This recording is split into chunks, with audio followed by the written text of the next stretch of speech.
ఈ రోజు 7:30 అందశ్రీ గారు కన్ను మూసినట్లు మనకు తెలిసింది. ఆ కన్ను మూసిన తర్వాత గాంధీ హాస్పిటల్‌కి తీసుకెళ్లారు. తీసుకెళ్ళిన తర్వాత వాళ్ళు డాక్టర్లు కన్ఫర్మ్ చేశారు. ఈయన కన్ను మూసారని చెప్పారు. అయితే మనం ఇప్పుడు ప్రస్తుతానికి అందశ్రీ వాళ్ళ ఇంటి దగ్గర ఉన్నాము. చాలా చిన్న ఇంట్లో ఆయన ఉంటున్నట్టు తెలిసింది. ఆయన నంది అవార్డు గ్రహీత అయినప్పటికీ ఆయన ఇంత చిన్న ఇంట్లో ఉన్నారని చెప్పి అందరూ షాక్ అయితున్నారు. ఆయన అభిమానులు వాళ్ళందరూ ఇక్కడికి వచ్చి చూసి మళ్ళీ ఇక్కడ పార్థివ దేహం పెట్టడానికి కూడా ప్లేస్ లేకపోవడం తోటి ఒక చిన్న ప్లేస్ కూడా లేకపోవడంతో ఇక్కడ దగ్గరలో ఉన్న ఆడిటోరియంలో ఆయన పార్థివ దేహం పెట్టినట్లు తెలుస్తుంది. అయితే నేను ఇప్పుడు చూపిస్తా, ఇదే నా వెనకాల ఉన్నదే వాళ్ళ ఇల్లు. ఎంత చిన్న ఇల్లు ఉంది అని చెప్పి అందరు అభిమానులు వచ్చి చూసి ఇంత షాక్ అయ్యి వెళ్తున్నారు. అంటే నంది అవార్డు గ్రహీత తర్వాత ప్రభుత్వం ₹1,00,00,000 ఇచ్చి ఇంకా కొంచెం భూమి కూడా ఇచ్చినట్లు తెలుస్తుంది. కానీ అది ప్రకటించారు కానీ ఇంకా ఇవ్వలేరని చెప్పి తెలిసింది మనకి. సో రండి నేను చూపిస్తాను మీకు వాళ్ళ ఇల్లు. ఆయన పెద్ద కవి, చాలా పేరున్న కవి. అందులో రాష్ట్రీయ గేయం ఆయననే రాసిండు. అంత మంచి కవి కూడా ఇంత చిన్న ఉంటున్నారని చెప్పి అందరూ సర్ప్రైజ్ అవుతున్నారు. ఇదే వాళ్ళ ఇల్లు. ఇక్కడ వాళ్ళు ఉండేది. ఈవెన్ హాస్పిటల్ కి తీసుకుపోయే ముందు కూడా ఇక్కడ నుండే తీసుకెళ్లారు. దాదాపు చాలా ఇయర్స్ నుండి ఇక్కడ వీళ్ళు ఉంటున్నట్టు తెలుస్తుంది. ఇంత పెద్ద కవి అయినప్పటికీ ఇంత చిన్న ఇంట్లో ఉన్నారని చెప్పి అందరు సర్ప్రైజ్ అవుతున్నారు. అయితే చుట్టాలు బంధువులు కూడా ఇక్కడికి వచ్చి తర్వాత ఇక్కడ లేదు పార్థివ దేహం అని తెలిసి ఇక్కడ దగ్గరలో ఉన్న ఆడిటోరియం దగ్గరికి వెళ్తున్నారు. ఎవరైనా అభిమానులు కానీ చుట్టాలు కానీ ఎవరు వచ్చినా ఆడిటోరియం దగ్గరికి వెళ్తే ఆయనను చూడొచ్చు.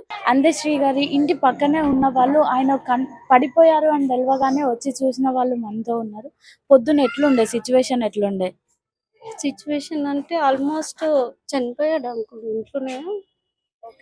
చనిపోయాడు కానీ మేము చెప్పకూడదు అని చెప్పి హాస్పిటల్కి వెళ్ళమని చెప్పింది. హాస్పిటల్కి వెళ్ళాక హాస్పిటల్లో తెలిసింది చనిపోయింది. ఏ టైంలో? నేను 6 o'clock చూసాను అండి. ఓకే. 6:30కి హాస్పిటల్కి వెళ్ళారు. ఓకే. ఎట్లుంటుండే మీతో? ఎట్లుంటుండే? దగ్గరే ఉంటుండే కదా అందశ్రీ గారు, మీతో ఎట్లుంటుండే? మంచిగా ఉంటుండే. తిన్నవా అమ్మ, ఎట్లున్నావమ్మా, పిల్లలు కాలేజ్కి వెళ్ళిరా, స్కూల్కి వెళ్ళిరా అని పలకరించుకుంటే వెళ్ళేటోళ్ళు.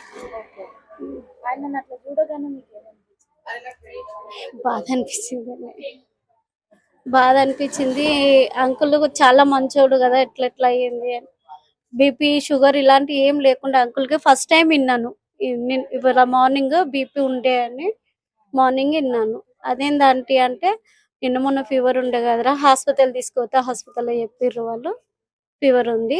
ఫీవర్ లో చెక్ చేసి చెప్పాను. వాళ్ళు అంత పెద్ద కవి అయినా కూడా ఇంత చిన్న ఇంట్లో ఉన్నట్లు తెలుస్తుంది. ఆయన పేదరికంలో ఏమన్నా ఉంటుండేనా? ఆయన నేను చిన్నప్పటి నుంచి చూస్తున్నానండి. అప్పటి నుంచి ఇప్పటి వరకు అట్లనే ఉన్నాడు.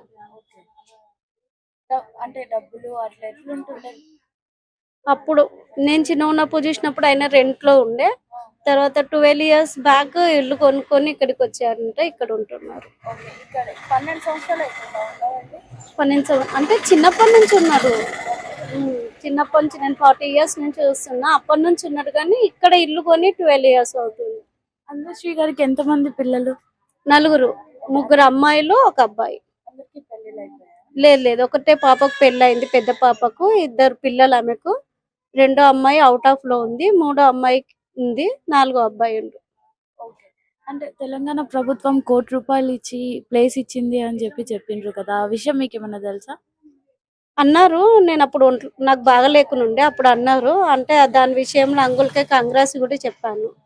అందశ్రీ గారు ఎట్లుంటేటోళ్ళమ్మా మీతో? చాలా మంచోడు, బాగా మాట్లాడుతుండే, బాగా వల్కరిస్తుండే. నన్ను చిన్నదానే గాని అత్త అత్త అత్త అని పిలుస్తుండే. జోక్స్ గా మంచిగా వాళ్ళ భార్య గాని పిల్లలు గాని చాలా మంచోళ్ళు. బాగానే ఉంటుండ్రు వాళ్ళు. కానీ ఎట్లొచ్చిందో తెలియదు, అసస్మారంగా వచ్చింది. అంత ఉన్న గుక్క అంత దౌర్జన్యంగా ఇట్లా లేదు. మంచిగా కూర్చున్న గుక్క నవ్వుకుంటా మంచిగా వల్కరించుకుంటూ పోతుండే. ఇంకా వాళ్ళ బీద పరిస్థితి ఏమో తెలియదు. పేదోళ్ళు ఇంట్లోనే ఉంటుండ్రు. ఇంకా కానీ ఆ ఇల్లు బాగాలేదనుకో వాళ్ళు రెంట్కు ఉండరు. ఆయన ఒక్కడు నా సొంత ఇల్లు అని ఇంట్లో ఉంటుండే. ఇంకా తెలియదు, మేము కొత్తగా వచ్చిన కిరాయి కదా, తెలియదు అన్న. 20 ఏళ్ళు అవుతుంది. ఎట్లుంటుండే అమ్మా మీతో అందశ్రీ గారు? అందశ్రీ గారు ఎదురుపడితే నమస్తే అన్న అంటే నమస్తే అనేవారు. వాళ్ళ మిస్సెస్ తో పరిచయం. ఓకే. వాళ్ళ కూతురు బ్లౌజెస్ కుట్టేదాన్ని, అట్లా పరిచయం. ఓకే. ఆ, ఎట్లుంటుండే వాళ్ళ చాలా ఫ్యామిలీ మంచిది. మీతో? చాలా అసలు ఇక్కడ మాకు అందరితో కలివిడిగా ఉండేవారు. ఓకే. ఆ అక్క కూడా చాలా బాగా మాట్లాడేది. తిన్నవారా, మా హస్బెండ్ చనిపోయినప్పుడు చాలా సందర్భంగా ఆమె మమ్మల్ని వచ్చి పలకరించేది బాగా. ఓకే. మీరు వెళ్ళారా అక్కడికి చూడడానికి ఇంటికి? ఇక్కడ చూశానండి, ఇప్పుడు వెళ్తున్నాను అక్కడికి. ఓకే. ఆ, ఎట్లుండే మీకు సడన్ గా అట్లా చూసి? చాలా ఆశ్చర్యం అనిపించింది మాకు. అసలు సడన్ డెత్ కదా, చాలా బాధ అనిపించింది మాకు. ఎందుకంటే ఇంత మంచి వ్యక్తిని మేము మా బస్తీలో నుంచి కోల్పోవడం మాకు చాలా బాధ అనిపించింది. ఓకే.